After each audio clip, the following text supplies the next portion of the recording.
So guys, we're just so you know, we're getting down to the end over here. I would ask that you start putting in the chat box your questions if you have any. So this way we can be mindful of our timing when we finish up over here. So know that we're almost finished with this, okay? So verify that the price position satisfies the seller's financial need. That's step number 5. Because if it doesn't satisfy the financial needs, guess what? They're not going to be motivated sellers. They're not going to sell. Right, now that we've determined the appropriate price value range of your home, we need to correctly position it within the range and check to see if your financial needs will be satisfied.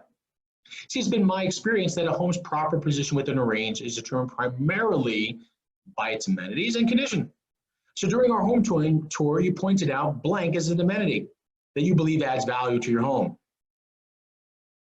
Right? You believe that this spa bathroom is a value, or this rain shower in the bathroom is something that's valuable. So I printed support sheets for each home on the sold summary sheet and highlighted the amenities of each one of the homes that are sold. And I want you to study the condition of each home. See, look at the remarks section along with multiple pictures. Guys, you're involving them in this pricing conversation. See, as you can see, homes with similar amenities and condition as yours are located at the upper, middle, lower, whichever one, of the range. So can you also see that homes with blank amenities and that appear to be in great condition are selling at premium within this range? So whatever those amenities may be, it's involving them in the conversation. They might have taken a certain path before they invited you into their house, but you need to recondition them to know that they're not exactly the expert. They need to self-discover that they're not the expert, and that you are. So great, then given the amenities and conditions of your home, where do you think we should be positioned within the range? Sometimes you'll get a pause because now that they've seen the information, they don't want to feel silly because they might have told you one price, now it's another. So they may pause and kind of say, well, let me think about it. And that's why you need to say, well, why do you feel that way? Like when it comes to pricing, why do you feel a certain way? Because you're working together. Don't make them feel as if you're working and talking at them. Work together, folks. Work together.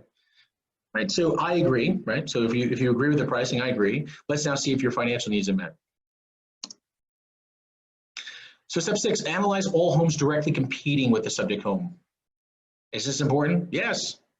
Notice it's step number 6, not step number 1.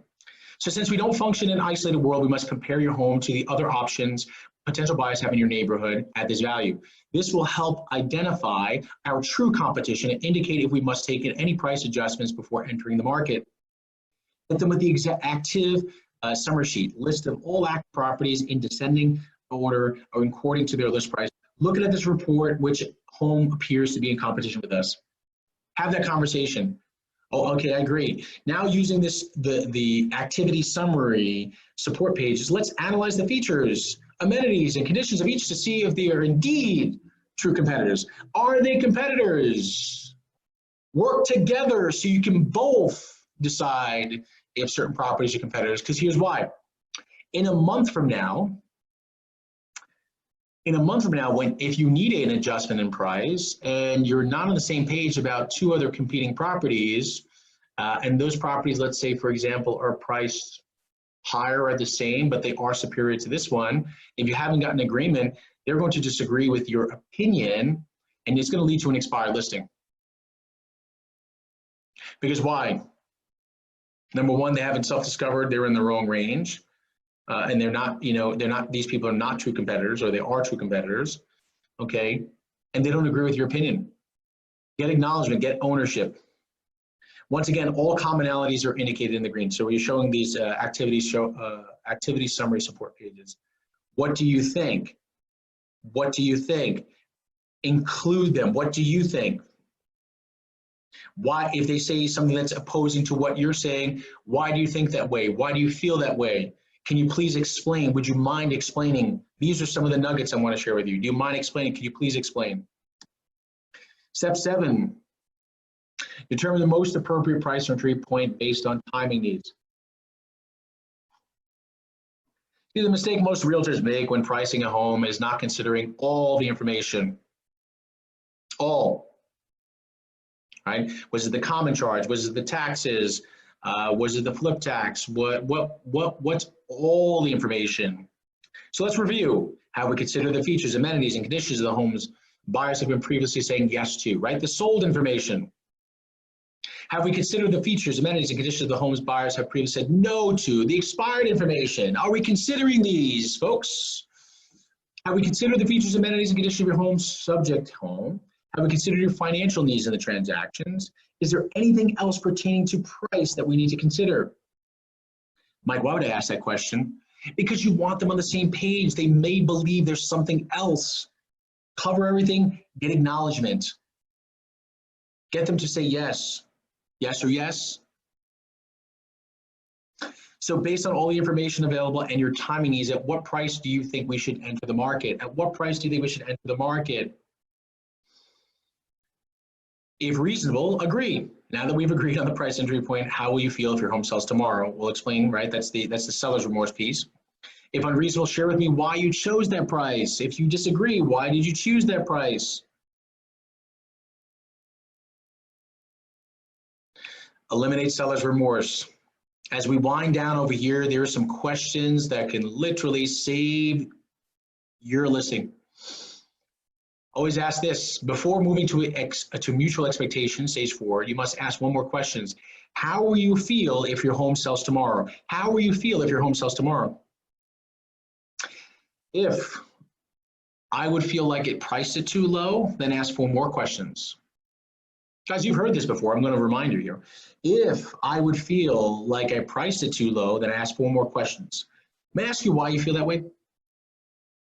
Right, so if your home sold tomorrow, why did you feel that you priced it too low? Is your goal to meet your needs within your designated time frame? Would you agree that pricing your home at the appropriate price entry point increases the odds of getting one or more offers within your designated time frame? And 4, would you feel your needs were any less satisfied if your offer came on the first day as opposed to 60th day? There we go. I guess the point is that all research we just analyzed ensures we are in the reassurance business. So let's reassure people here. I guess the point is that all research we just analyzed ensures us the most appropriate price entry point. Now, we really shouldn't care when the right person sees it as long as they see it within your time frame, correct? Therefore, if someone who is ready, willing, and able to pay $1 billion, want to get your attention, $1 million for your home, sees it first day on the market, we should expect an offer. Wouldn't you agree? If the right person came along the first day, wouldn't we expect them to make an offer? Why are they going to wait? You see, we really can't control when the right person sees it. We can only control if they see it. I'm going to say it again. We really can't control when the right person sees it. We can only control if they see it. So if the right person sees it on the first day, this is no means we priced the home too low. It simply validates the fact that we priced it just right. Does that make sense? Does that make sense? Get acknowledged. Yes. Does that make sense? Does that make sense, guys? Hello, hello, hello out there in Zoom world. Here's the pricing game summary. Why would I list my home with you? Because I get results. What results do sellers want? Sell the home. Homes sell for 2 reasons, price and exposure. Are homes in MLS properly exposed? Yes. So why do homes expire? They're priced inappropriately. Who determines the price? Sellers. Do sellers have direct access to MLS? No. Why do realtors take over price listings? Lack of knowledge, lack of confidence, lack of judgment, lack of care. What is a realtor's role? To determine and justify value and entry point, value and entry point, value and entry point. Remember, to justify, determine and justify. What determines value? What determines value and entry point? The FACs, right? The features, amenities, condition, featured amenity conditions of subject home. The current market conditions. What justifies value and entry point? Features, amenities, and conditions of sold and expired homes. Features, amenity, conditions of active listings. Are price, value, and entry point always the same? No. Are price, Value and entry point always the same? No. What's the best way to help the seller self-discover the differences? 7-step pricing strategy. All right, guys. What questions do you have? What questions do you have? Let's see what we got over here. I know